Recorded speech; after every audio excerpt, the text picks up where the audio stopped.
Healthcare is changing fast, and the leaders steering the change have stories worth hearing. I'm Pamela Baird, the founder of Healthcare Executive Search. We are a Stanford Rose Associated member with a background in senior living, med tech, mental health, and 16 years of executive recruitment. I've talked to a lot of leaders through the years. We want to have a conversation about healthcare, the shifting and changes in healthcare, and I'm so excited to be with you today, and I want to thank you for your attention. And our goal is to educate and inspire folks to grow in their career, get some tips on hiring and retention, and learn from our subject matter experts. Today, our guest today is Montez Fitzpatrick, a Chief Information Security Officer expert. He is an absolute expert who started in engineering, which paved the path and the foundation for his great career. That technical foundation. He's done amazing things. He has a different perspective. He has a perspective of healthcare, but he also has a perspective of other industries, which is truly insightful that he brings to healthcare and to other disciplines. He's built a security program from the ground up, reduced critical incidents by 70%, helped guided the organization through significant growth to a valuation, nearly $750 million in his last role. Before healthcare, he was at Equifax, working with the billion-dollar security portfolio during one of the most scrutinized periods in history. He is a rare executive who is comfortable in the boardroom and is comfortable walking into a lunchroom. He's confident, poised, sense of humor, and very approachable. And I think you're really going to enjoy this conversation.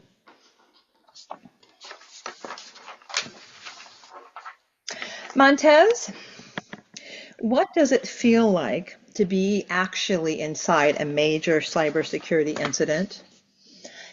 Attacks evolve into things like triple extortion, stealing data, locking systems, and directly threatening patients. How should healthcare leaders think about decision to pay or not to pay a ransom? Great question, Pamela. First off, before we get into the question, thank you so much for having me. And I love that I get to be on the inaugural relaunch. And that introduction was fantastic. Now I have to have you with me wherever I go so you can introduce me because I think you do it much better than I can do myself. Thank you. So, being inside a major cyber incident is extremely challenging for all the ways that you would think. And there, of course, is the quoted, will you be the hero, you sort of rise to the occasion, or do you regress to your base training? And sort of the answer is both. I know that's we're kind of starting off with a non-answer, but let me explain. When it first starts off, it's almost unbelievable, really. And so all you have is going through the training. You go through the things that you know that you should do as part of your playbooks and your run books. Uh, because really you can only just barely believe like what is happening. Like in your mind, you're sort of not really like coming to grips with it. A really good friend of mine, Zach Lewis, who went through a cyber incident, and his organization allowed him to put out a book called Locked Up, and it's very good. It really goes from that initial part all the way through all the steps of a cyber incident, and it's very good, very done very well. And cyber incidents themselves are a marathon. There are plenty of heroics to go around for everyone. And I think that you'll find that everyone on the team will go through and do something heroic, throughout the time because it's a long process. As far as paying the ransom goes, the of course my official advice is to never pay the ransom, okay, officially. But Mhm. really when you when you think about paying the ransom, you have to understand well, like what is the ransom? Like what are you actually getting? So like paying the ransom is more or less like it's like a pinky swear to the bad actors that they're going to leave you alone. Mm-hmm. It's a receipt, not a solution, right? And so, the depending on the circumstances of where the payment may be going, your hands may actually be tied. The federal government may prevent you from paying if it's going to and something that would be under embargo or for foreign asset control restrictions. Mm-hmm. The time that you need to think about that though, if you're going to pay the ransom or not, is I guess maybe can you call it like your ransom philosophy? Is that like a thing? Maybe. Okay. So call you like your ransom philosophy. Before the 2 a.m. Wake up call that something is happening, you need to work with your board, inside and outside counsel, um, cyber insurance, and then federal law enforcement. I know here in St. Louis, where I am, the federal law enforcement, FBI, CISA, they are often really reaching out to organizations to bring them in, especially for like tabletops to help go through that. Now they won't. Now when you're going through an investigation or a ransom, they won't investigate for you, right? But they will help you where they can. And there's a lot more to this. And of course, maybe there's that old adage, the ounce of prevention, and we all know the rest of it there. But yeah, I think that's kind of the long-winded answer to your question. But, we all think of that whether we're a leader in healthcare or not. Mhm. We're just in an era where you just have to be so careful, period. And then Yeah, this is a severe extreme for organizations, for healthcare organizations. So, yeah, you're right. I mean, that's mhm. you be careful, and I don't know how many of the listeners there are fans of Star Trek, but Captain Picard, right, of the Next Generation says that, Right. Hmm. I think there was a quote there, and that was something like, you can do everything right and still lose. That's just life. So Hmm. Hmm. That's true, isn't it? yeah. Hmm. Yeah, that's true. Wow, what an insightful response. Thank you for that. Again, you've operated in different industries, Equifax and in healthcare, two highly, highly regulated industries, high stakes. Where do you see the biggest difference in how leaders approach risk?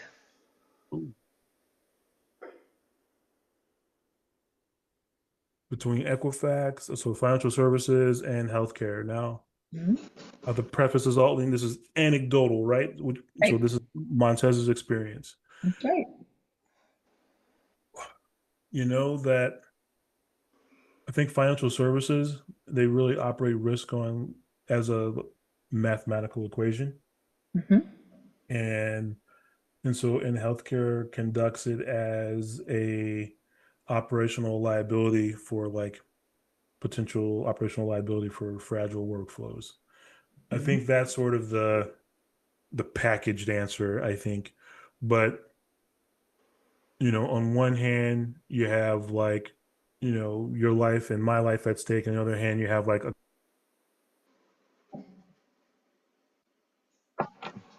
comes to risk is consistently more mature than the other. And I think we all know what industry that it should be, Hmm. and then we all know what industry that it is. And so, maybe the answer there is an exercise best left to the listener. But if you think that healthcare is more mature than financial services when it comes to risk, you would probably be wrong. That's just the reality of it. And maybe your follow-up question would be, well, Montez, why do you think that is? And I Yeah. wish I knew. I wish I knew. I say, I think part of it is, and there's no blame. I think it just is where it is because of maturity. But when Hmm. when we think about, at least in my experience, like the healthcare practitioners that have sway in the organization, they tend to like administrators who once were themselves health practitioners. I think you can kind of get along with me on that, right? Absolutely. There's Mhm. more. more practitioners leading institutions all the time. And that has a whole host of innumerable benefits that actually matter for like day-to-day operations. 1,000%. Yep. But a lot of times, maybe it could be so simple to say that, a lot of doctors didn't go to medical school for business, right? And so there is some of that. So then when those administrators or when those practitioners get promoted to be administrators, they're sort of starting off in a lot of cases, potentially business school square one, learning on the, little OJT, which is totally fine. But I think that potentially contributes to the maturity differences a little bit. Now, certainly there are absolute brilliant rock stars in healthcare that are just doing amazing things and are and there's organizations that I've seen that are much more mature than anything in financial services there. But if we want to take it on the balance of the whole, I Mm-hmm. think that that's probably maybe part of the difference. Mm-hmm. No, that makes a lot of sense too. And remembering back even in my, seems like yesterday, education, being part of an executive MBA program in healthcare, there were physicians in that program too. Yeah. So, yeah, they were trying to figure out the business part of healthcare. Right. And other leaders and nurse leaders, and they were taught clinical. They weren't taught the business aspect of it and how to read a P&L and how to make some decisions and strategic thinking and, and look at the system systemically, and Right. just through a, clinical lens. And always big on, things need to be, even cybersecurity too, systemic. Everything's related in a system, everything's related in healthcare. Now, I will say, Pamela, and you didn't ask, but I will say Okay. that even still, when it comes to risk and how we think about it in cybersecurity versus how we think about it in financial services, but the business aspect of Yeah. risk, a Hmm. lot of the definitions and like they're the same, Hmm. but and I've argued this in the past, and I've kind of waffled on my own argument sometimes, but I think I'm coming back to it, is that in cybersecurity there we don't get a lot of vehicles that you get in like business risk evaluation, and such as like being able to distribute risk and some of those other vehicles that you can leverage there Hmm. to kind of negate it.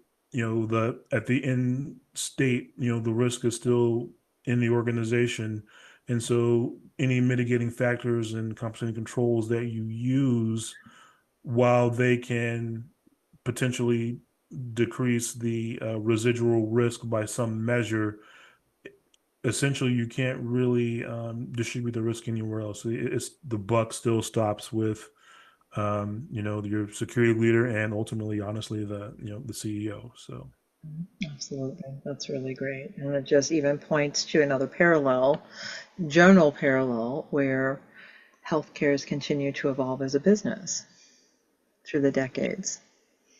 From an operational standpoint, financial standpoint, not just cybersecurity, where it's really evolved. And so mhm. it just hasn't had some of the tools that other industries have had. Yeah.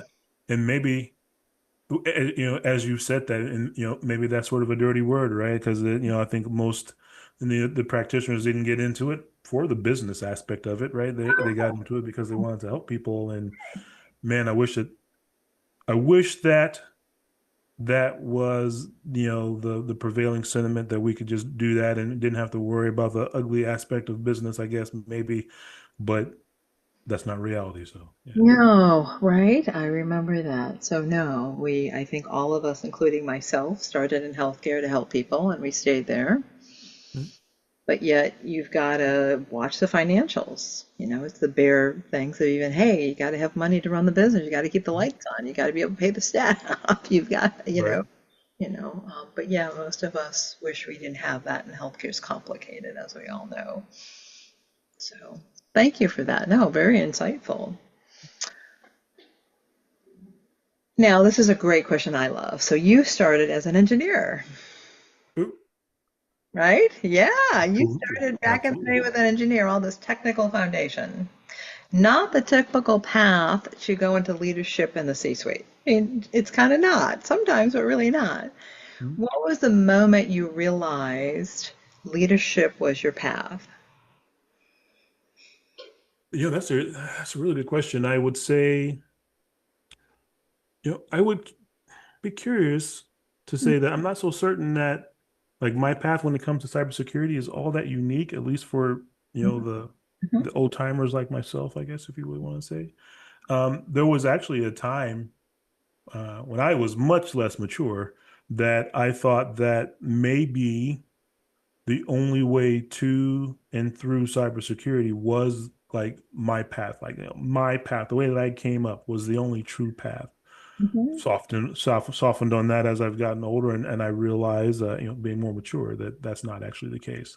Um, but to answer the question, really, as long as I can remember, like, as far as being like professional here, I've always like really trended towards leadership. Now, I will say that with the caveat that, like most technical people, and I've been a technical person all my life, there I've always loved technical things, right? Um, I had to really learn how to summit the mountain that is public speaking. And I will say, my very last college course, studying for, for my bachelor's there, not like, oh, this is my last general education. My last course was public speaking in college there. That was the last one that I took. And, because I was, deathly afraid of like speaking in public. Sure. And now, in which, I guess to back up a bit, no, my kids absolutely do not believe that. There's like, Dad, the way you talk now, like, there's no way, right? But by the time I actually took the course, I had like this crazy college job, and that actually forced me to, that particular college job. Like, I had to talk with, hundreds of people at a time regularly. And so honestly, by the time that I took my public speaking class there in a class of like, a room of 21. That was nothing, right? And so, but yeah, that was just kind of like, it's sort of a funny memory that I have. But I've always liked leading people and seeing people, succeed. And so that's always really my kind of been my thing. Mm-hmm. That's great. And great, you kind of knew, right? Even early on. So growing and developing and leading people. And knowing you also making a difference. That's right. Absolutely. Yep. Thank you. I Mhm. appreciate that. You're No, that's welcome. very important. I want people to succeed and Yeah, put their mark. And so, yeah, it's very clear. I mean, those are great qualities of a great leader. You know, yep. you're invested in other people, you're invested in their success. You want to give them the tools and the guidance and the mentoring and the coaching, and great leaders want their people to succeed. So, yeah, 100%. Like, awesome. yeah, people have poured into me, and so it's, yeah, I think I wonder if it's kind of like that. I'm a like an open source guy, right? So like the open source, there's kind of like this whole philosophy and technical with like open source. You take but you give back. So then people who pour into you, you pour into others there, and I guess maybe that's part of that. Yeah. Part of the founding of that of myself. There is a real keystone Hmm. ideal. Absolutely. Yeah. That's beautiful. Thank you for that. So, some of the listeners may be listening, right? They may not be at the level you've achieved in your career. What advice would you give someone? And I guess a way to answer or ask the question is what advice would you give your younger self? What career advice would you give your younger self that's applicable to the audience? Ooh, that's a good one because how I wish I could tell myself, well, if I Hmm. only knew then, right? Right. So always pretty technical, really. And so what was, my own strengths, and oddly enough, maybe, uh, always really, a people person as well. And Mhm. so really love to talk to people, but let me sort of like break that down. So like the way that I love to talk to people is like, oh, well, if you ask my opinion about something, well, how do you do this? Like, I've always was under the impression, like, well, just like let's just logic our way through this, right? And Mhm. if I could, break it down for you logically, then we can follow the logic through and boom, bing, bop, right? We're there, and that's where it is. But as I have kind of grown up the ranks there, I find that that's actually not where it is.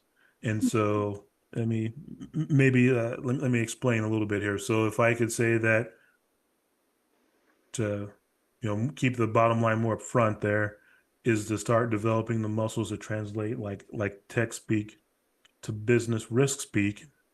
Mhm. Um, Sort of like the example I gave, that, as well intentioned as I may have been to like my non-tech colleagues there, like even if you break this technical thing down, Mhm. tech, to its logical pieces there, they won't get it, right? Because they don't necessarily care about the how so much as it is the end game. And so it's really about understanding what it is they're actually truly asking. So, like, what's the real question? If you will indulge me, I think I've actually got a story. This is kind of funny. Please. And so I don't know if I've ever told the story before, but almost every technical person Wow. has a story similar to this. And so there was a time that I had to explain something to someone, and it was, I was like, oh, this is great. I got this debt to rights. I know exactly what this is. Let me break this down for you. And I really broke it down to its essential elements of technobabble, right? Mhm. And then, and so this was it was a meeting there. There were several different departments and all that good stuff, as we tend to have with these meetings, right? More people than we actually need. Mhm. Further breaking it down. So I got it down to its crucial elements, right? So like further breaking it down would have made the explanation inaccurate, right? There was like a project manager that was there, and they were sort of half in, half out, and they were a good project manager by all accounts. But they attempted to sort of like break it down, like, oh, let me be the Montez translator, right?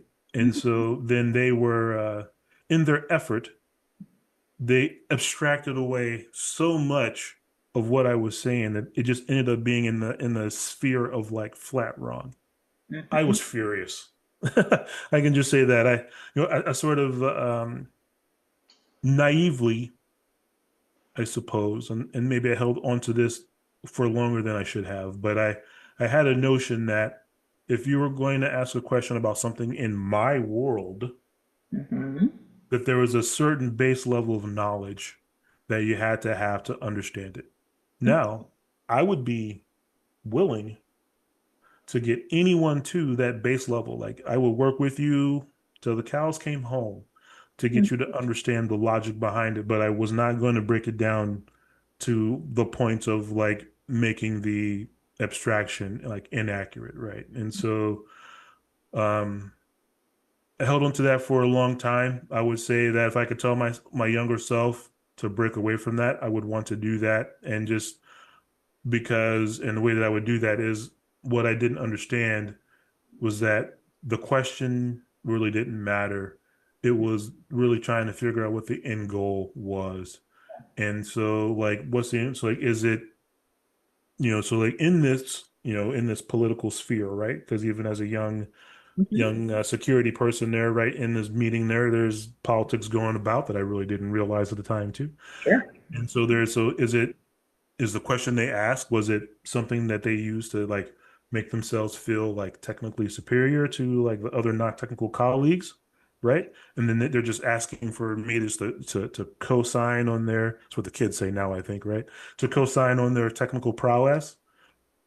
Is it a test? Is it a quiz to assert if I know the business process that's attached to the question potentially?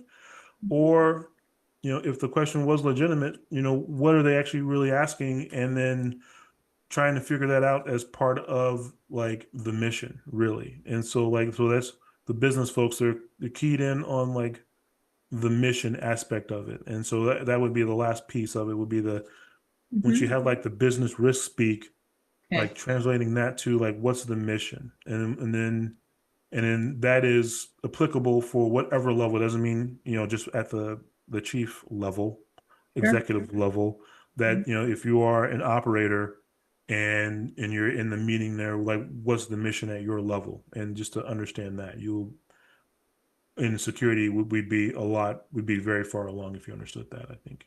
Mhm. That's great. And again, I think the take two is having the end goal, getting everybody to understand what the end goal is, Yep. breaking through communication gaps, understanding gaps, different Mhm. disciplines, and just focus on that end Mhm. goal and just and filter out the noise because sometimes in meetings with a lot of different, it's challenging when you're in a room working with the board, right? Communication can be challenging because you're dealing with people with different backgrounds, Yeah. different lenses, different lanes, whether they come from finance, whether they Mhm. come from ops or clinical, and then how do you get that communication piece and everybody there? And really, you just kind of answered it. It's just the focus, getting people to focus on what are we doing? Get the politics out of the way, get the agendas out of the way. What's the goal, and how do we work together to move towards that? I think you're right, and I think everyone assumes that everyone is on the same page, and Mhm. I think there are a lot of people, most human nature, that no one's going to speak up and say, I don't understand what's going on. Oh yeah, right. There's You raise nobody to your hand say in the class. Oh no, I can't. I know you know what they're talking about. I can't raise my hand.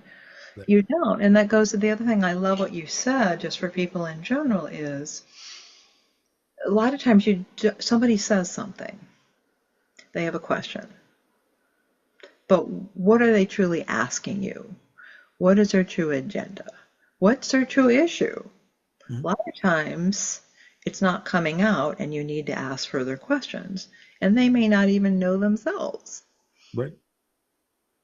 Yep. So just And having those great communication skills with one-on-one, with groups, with people, making sure everybody, like you said, you're focused.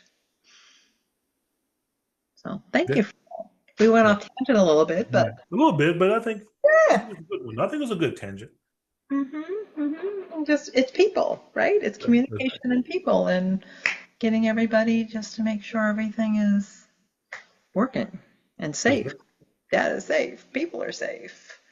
Any industry, but in healthcare, you're dealing with people's lives that you've been entrusted to. Whether you're a hospital, nursing home, home healthcare, whoever, you're dealing with people's lives. Absolutely. Absolutely. 100%. So, um, when you're leading people and hiring leaders, let's say on a team, right? When you're leading some people, hiring leaders in your space, in the technology, cybersecurity space, what are some non-negotiables for you to hire, and what are some red flags for you in your space? Oh man. Let's see. Non-negotiables. So I like to put together, like, very thoughtful about the program. Hmm. And of course, the leaders have to be, on board with the program, understanding that and executing. Doesn't mean robots, don't want robots, but it's, can they speak to the overall mission? Do they know who they're talking to? So like in the healthcare setting, right? So let's say we, a group of physician officers there, you have like a clinical director, clinic director or something like that. Hmm. Can they translate what we're doing to them in the way that they understand? Because they want to understand it and they want to do the right thing, but we make it difficult for them to do so if we talk over their head. Um, another one would be like, I forget who this was, and it's not mine, but whoever came up with this, from my past life, I apologize, I forgot who you were, but extreme ownership, right? And it's just accountability, right? So, my leaders, I need to have the ability to know that I can turn over a part of the program or turn over a process or groups of processes to them, and I know that they will own the outcome, right? They need to adapt it to their own personal way of whatever. That's cool, but Mhm. as long as they own the outcome. Yeah. Um, and then lastly, I would suppose would be more or less like empathetic security, which I guess is sort of like a culture piece as well. But it's just we all know about the we just can't say no all the time. And we have to understand like because if we have to understand the fact that when we say no, that pushes the business underground and it bypasses technology and it bypasses security. So how do we take that wild request and make it into something where we can say yes safely? Because I have this thing where it's like if Montez says no to something, which I try not to do very often, if I Mhm. say no, then that's a real like, oh, hold on, like push the button for emergency stop because that's Montez never says no. So if he says no to this, that must mean it's something absolutely serious. And so people can get nose blind or whatever to like if the security people say no all the time, that's all they say. Now there is another piece of that maybe we'll sort of get into later, but I think those are the three. Something that sort of like falls apart in reality, I think. Mhm. Um, that like a red flag. Oh man, in my industry, we call them paper tigers. I don't know if Huh. that converts to healthcare at large there, but it's sometimes they call them like the checkbox champion or something like that. But it's like somebody who's like an incredible pedigree on paper, right? But then you get into talking with them and it basically it's all sizzle and no steak. I got that from my brother-in-law. That's actually a hidden maxim there. But maybe it looks like so someone on paper, right? They say that they've led multiple, high trust R2 full compliance initiatives that, Mhm. they always get like raw scores of 100 with a maturity of like 5 plus. Like, okay, Right. okay, that looks great on paper, but like, is that really the reality there, right? It's Mhm. like Princess Diaries is one of my favorite movies there. So, inconceivable, right? Inconceivable for for that to actually be a true statement. So Well, and it's interesting, not only that, so I love the sizzle and no steak. I love that. yeah. Great way, check the box, different things. But here's what's even going on right now with resumes and people is again, pro and cons with AI. We're going to talk about AI too. But did you know at this point there's a variety of different references that resumes, I think it's 64% have been completed by AI for job applicants? Oh wow. Yeah, that's I Uh-huh. And that then, I believe that because I'd imagine that especially over a while they have a good portion of resumes that start ever so slightly probably looking the same, right? yeah, well, that's the problem, right? And then the other problem too is they're now showing there's some data points a little early, but different organizations are starting to do some research on this and compute some of the facts, but they're not correct. The data isn't correct. The background isn't correct on the Oof. resume. So something to talk about That's on that could AI. So be. the good, Yeah. the pro, and the cons with AI.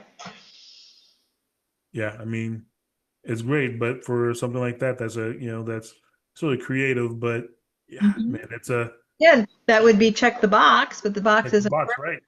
Yeah, have to You be know, so careful. you've got check the box when it's exact over here, and you've got check the box when it really isn't check the box Right. today. So you do really need to be careful and validate that. So, well, speaking about AI, I mean, it is advancing so much. It's rapidly inside healthcare organizations, it's in different areas, it's in recruiting, it's everywhere. And so the threats that come with AI, there's big threats that come with AI. Hmm.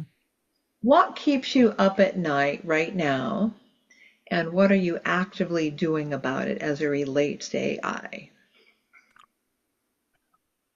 Well, one, I think it's wonderful.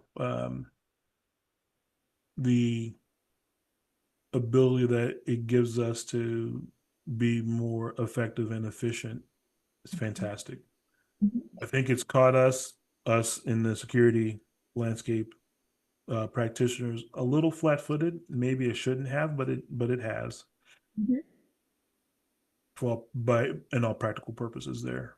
Yeah. What it does, if we and I'll get to the answer, but what it does is that it creates like citizen developers or mini CIOs.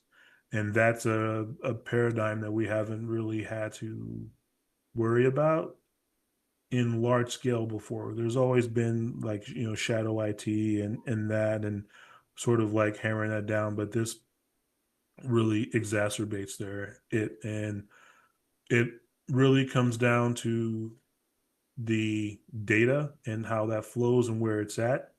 Mhm. I hate to say it, that's one aspect that we in security were just, on the information security side.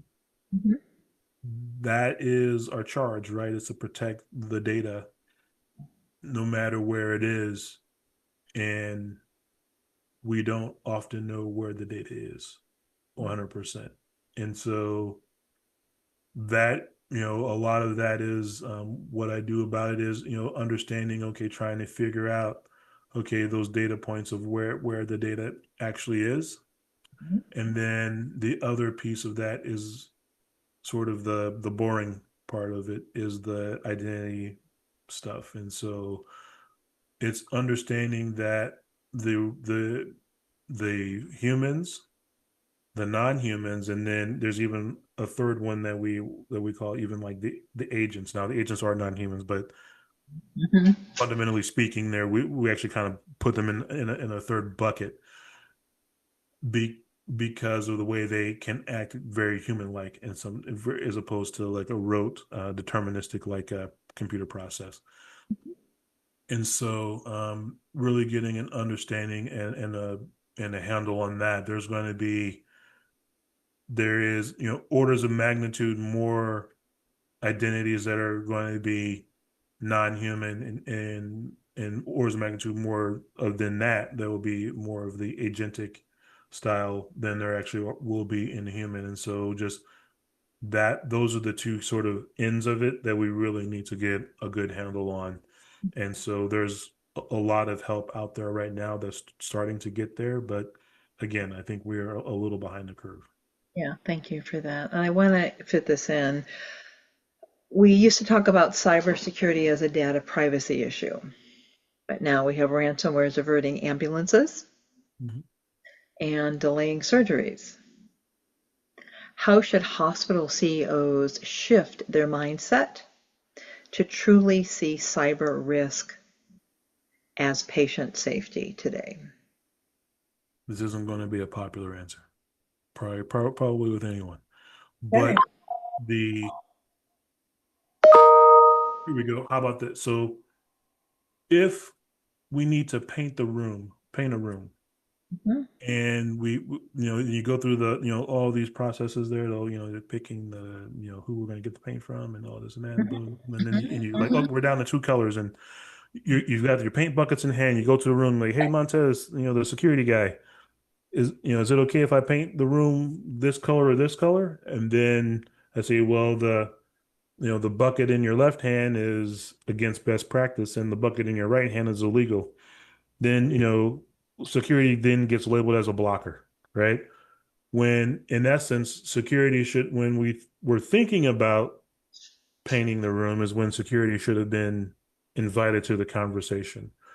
All too often, I think that security is invited too late. A lot of it's our own doing because of the fact that we talked about earlier, because of us not understanding how to the political game and like just working our way into the room early, right? So a lot of it's our own doing, Mhm. but for our CEOs there and that, so for them to really be taking like the cyber risk, you know from a patient safety perspective seriously, is that they probably need to have more conversations, more reps, right? More reps, more conversations with their security leader.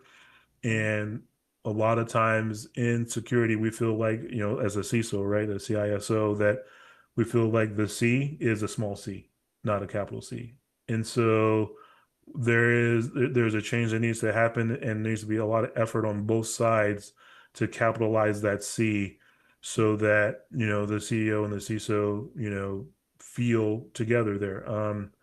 There is something that there's one of those quotes that a good security program is like 6.5% of the budget of IT or something like that, and that's such an old thought.